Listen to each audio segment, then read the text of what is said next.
ನನಗೊಂದು 45 ಡೇಸ್ ಕಾಲಾವಕಾಶ ಕೊಡು. ಯಾಕಂದರೆ ಇವತ್ತು 4 ವರ್ಷ ಆದಮೇಲೆ ಇವತ್ತು ಫಸ್ಟ್ ಪ್ರೆಸ್ ಮೀಟ್ ಮಾಡಿದ್ದೀನಿ ನಾನು. ಬೆಂಗಳೂರಿನಲ್ಲಿ ಪ್ರಾರಂಭ ಮಾಡಿ ಒಂದು round total entire Karnataka press meet ಮಾಡ್ಕೊಂಡು ಬಂದು ಫೈನಲ್ ಪುನಃ ನಿಮ್ಮ ಎದುರುಗಡೆ ಪ್ರೆಸ್ ಮೀಟ್ ಮಾಡಿ ಜುಲೈ 2ನೇ ವಾರ ಮಾಡಿದ್ರೆ ಚೆನ್ನಾಗಿರುತ್ತೆ. ಮಳೆಯೂ ಕಡಿಮೆ ಆಗ್ಬೋದು ಅಂತ ಅಂದ್ಕೊಂಡಿದ್ದೀನಿ. ಜುಲೈ 2nd ವೀಕ್ ಚಿತ್ರ ಬಿಡುಗಡೆಗೆ ಏರ್ಪಾಡು ಮಾಡ್ಕೊಂಡಿದ್ದೀನಿ ಆಲ್ರೆಡಿ. ಆಯಿತು, ಸೆನ್ಸಾರ್ ಆಯಿತು, everything ready. Because of corona we have stopped everything. ಆಮೇಲೆ ಏನಿದಲ್ಲ, ಸ್ವಲ್ಪ ಶಕ್ತಿನೂ ಬೂಸ್ಟ್ ಕಡಿಮೆ ಇತ್ತು. ಬ್ರದರ್ ಡಾಕ್ಟರ್ ರಾಜು ಅವ್ರು ಬೂಸ್ಟ್ ಕೊಟ್ಟಿದ್ದಾರೆ. ಇನ್ನೂ ಇದ್ದಾರೆ, ನನ್ನ ಇಷ್ಟಪಡೋರು ಇದ್ದಾರೆ.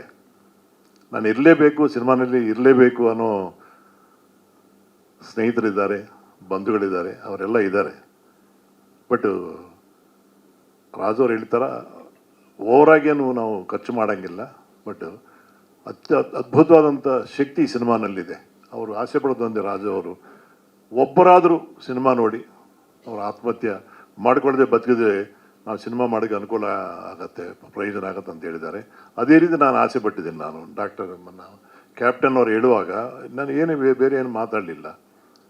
ಅವರೊಂದು ಸ್ಕ್ರಿಪ್ಟೆಲ್ಲ ಒಂದು ಇನ್ಸಿಡೆಂಟ್ ಎಲ್ಲ ಜೋಡಿಸ್ಕೊಂಡು ಬಂದು ಒಂದು ಬುಕ್ ನನಗೆ ಕೊಟ್ಟಿದ್ದಾರೆ. ತುಂಬ ಖುಷಿ ಆಯಿತು ನನಗೆ, ತುಂಬ ಖುಷಿ ಆಯಿತು. ಸಮಾಜಕ್ಕೆ ಅಂದರೆ ಈ ಹೊಸದಾಗಿ ಇವಾಗ ನಾನು ಮಾಡ್ತಾ ಇದ್ದೇನಲ್ಲ, ನಿಮಗೆ ಗೊತ್ತು, ಗೃಹ ಪ್ರವೇಶದಲ್ಲಿ ಮಾಲಾಶ್ರೀ ಅತ್ಯಾಚಾರಕ್ಕೆ ಗುರಿ ಆಗ್ತಾಳೆ. ಅವಳು ಬದುಕಬೇಕಾ ಸಾಯ್ಬೇಕನ್ನೋ ಪರಿಸ್ಥಿತಿ ಬರ್ತದೆ. ಕಾನೂನು ಪರವಾಗಿ ಹೋರಾಟ ಮಾಡಿ ಅವಳು ಹೀರೋನ್ ಮದುವೆ ಆಗಿ ಹೀರೋನ ಮಾಡ್ಕೊಂಡಿದ್ದೀವಿ. ಕಿತ್ತೂರು ನುಲಿಯಲ್ಲಿ ಮದುವೆ ಆದಮೇಲೆ ಮಾಲಾಶ್ರೀ ಅತ್ಯಾಚಾರಕ್ಕೆ ಗುರಿ ಆಗ್ತಾಳೆ. ಅವರು ಬದುಕಬೇಕಾ ಸಾಯ್ಬೇಕನ್ನೋ ಪರಿಸ್ಥಿತಿಯಲ್ಲಿ ಹೀರೋವನ್ನು ಬದುಕಿಸ್ತಾರೆ. ಸೊನ್ನ ಸಂಸಾರದಲ್ಲಿ ಮದುವೆ ಆದಮೇಲೆ ಹಿಂದೆ ಓದಿಸ್ತಾರೆ. ವಿವಾಹ ವಿಚ್ಛೇದನ ಬಗ್ಗೆ ತುಂಬ ವಿಶ್ಲೇಷಣವಾಗಿ ಆ ಕಾಲದಲ್ಲಿ ಸಿನಿಮಾನ ನಾನು ಮಾಡಿದ್ದೀನಿ. ಈ ರೀತಿ ಮಾಮೂಲಿಯ ಸಂಬಂಧ ಆಗ್ಬೋದು, ಅಣ್ಣ ತಂಗಿ ಸಂಬಂಧ ಆಗ್ಬೋದು, ಭಕ್ತಿ ಆಗ್ಬೋದು, ದೇವರಲ್ಲಿ ಎಷ್ಟೆಷ್ಟು ವಿಶೇಷವಾಗಿ, ಮುಖ್ಯವಾಗಿ ಡಾಕ್ಟರ್ಗೆ ಹಾಸ್ಯ ಅಂದರೆ ತುಂಬ ಇಷ್ಟ. ಡಾಕ್ಟರ್ ರಾಜ್ಕುಮಾರ್ ಅವರು ಬಂಗಾರಪುರ ಆ ಕಾಲದಲ್ಲಿ ಗೋಲ್ಮಾಲ್ ರಾಧಾಕೃಷ್ಣ ಎಷ್ಟು ಸಲ ನಾವು ನೋಡಿದ್ದೀವಿ.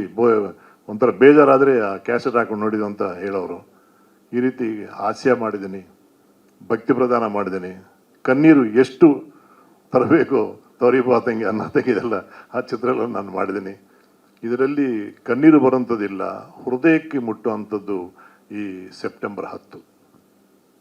ನಮ್ಮೆಲ್ಲರ ಆಸೆ ಅಷ್ಟೇ, ಕಲಾವಿದರ ಆಸೆ ಅಷ್ಟೇ, ನಮ್ಮ ಸಹಕಾರ ಕೊಡೋಂಥ ಶ್ರೇಯೋಭಿಲಾಷರ ಅಷ್ಟೇ. ಈ ಚಿತ್ರದಲ್ಲಿ ಎಲ್ಲರ ಮನಸ್ಸು ಮಾರಬೇಕು. ಆ ಸ್ಟೇಟಸ್ಗೆ ಯಾರು ಹೋಗ್ತಾರೋ ಅಲ್ಲಿಂದ ಆಚೆ ಬರಬೇಕು, ಬದುಕಬೇಕು ಅನ್ನೋದೇ ಈ ಚಿತ್ರದ ಪ್ರಯತ್ನ ಮಾಡಿದ್ದೀವಿ. ಈ ಪ್ರಯತ್ನ ಸಕ್ಸಸ್ ಆಗಬೇಕು. ತಮ್ಮೆಲ್ಲರ ಸಹಕಾರದಿಂದ come back Sai Prakash with September 10 ಅನ್ನೋದು ನೀವು ನಮಗೆ ಸಪೋರ್ಟ್ ಕೊಡಬೇಕು. ಕೊಡಲಿಲ್ಲ ಅಂತ ಇಷ್ಟು ವರ್ಷ ಕೊಟ್ಟಿದ್ರೆ, ನೀವು ಸಾಕಿದ್ರೆ ನಮ್ಮನ್ನು ಇನ್ನೂ ಚೆನ್ನಾಗಿ ಬೆಳೆಸಬೇಕಂತ ಕೇಳ್ಕೊತಾ ಇದ್ದೀನಿ.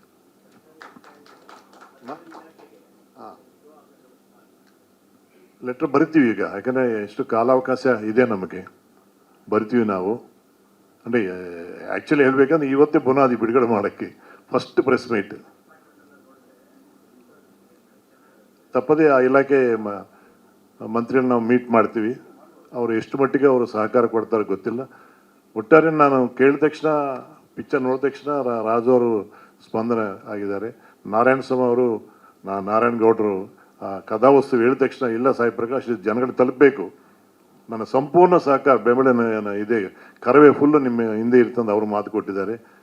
ನನಗೆ ತುಂಬ ಖುಷಿ ಆಗುತ್ತೆ. ಯಾಕಂದರೆ ಆ ಕಾಲದಲ್ಲಿ ಸಿನಿಮಾ ಮಾಡುವಾಗ ಯಾರು ಬೆಂಬಲ ಬೇಕಾಗಿಲ್ಲ. ನೀವು ಇಷ್ಟೇ ಚಿಕ್ಕದು ಬರೀತೀರಷ್ಟೇ, ಆಕಾಶದಷ್ಟು ಜನ ಬಂದು ಸಿನಿಮಾ ನೋಡೋರು. ಇವಾಗ ನೀವು ಆಕಾಶದಷ್ಟು ಬರೆದ್ರೆ ಇಷ್ಟು ಚುಕ್ಕಷ್ಟು ಜನ ಬರ್ತಾರೋ ಅನ್ನೋ ಒಂದು ಭಯ ಇದೆ. ಆದರೂ ಧೈರ್ಯ ಇದೆ ನನಗೆ. ಸಾಯಿ ಪ್ರಕಾಶ್ ಅಂದರೆ ಒಂದು ಸಲ ನೋಡೋಣ, ಒಳ್ಳೆ ಸಿನಿಮಾ ಮಾಡಿರ್ಬೋದನ್ನೋ ಭಾವನೆ ಇರುತ್ತೆ. ಅದು ನಾನು ಈ ಚಿತ್ರದಲ್ಲಿ ಉಳಿಸ್ಕೊಂಡಿದ್ದೀನಿ. ನಿಮ್ಮ ಸಹಕಾರದಿಂದ ತಪ್ಪದೇ ಸೆಪ್ಟೆಂಬರ್ 10 ಆಡಿಯನ್ಸ್ಗೆ ರೀಚ್ ಆಗುತ್ತೆ, ಎಷ್ಟು ಜನ ಬದುಕೋದಕ್ಕೆ ಅವಕಾಶ ಆಗುತ್ತೆ ಅಂತ ನಂಬ್ಕೊಂಡಿದ್ದೀನಿ ನಾನು. ಸ್ವಾದಿಷ್ಟತೆಯ ಸ್ವಾದ, ತಾಜಾತನದ ಆಹ್ಲಾದ, ಉತ್ತಮ ಆರೋಗ್ಯ ಮತ್ತು ಹೆಚ್ಚಿನ ರೋಗ ನಿರೋಧಕ ಶಕ್ತಿಯ ವೃದ್ಧಿಗೆ ಈಗ ನಿಮಗೆ ಸಿಗುತ್ತಿದೆ ಉತ್ತಮ ಗುಣಮಟ್ಟದ ಪೌಷ್ಟಿಕಾಂಶ. Shri Vaidik millet health mix, ಇದು ಸಿರಿಧಾನ್ಯಗಳ ಸಂಪತ್ತು.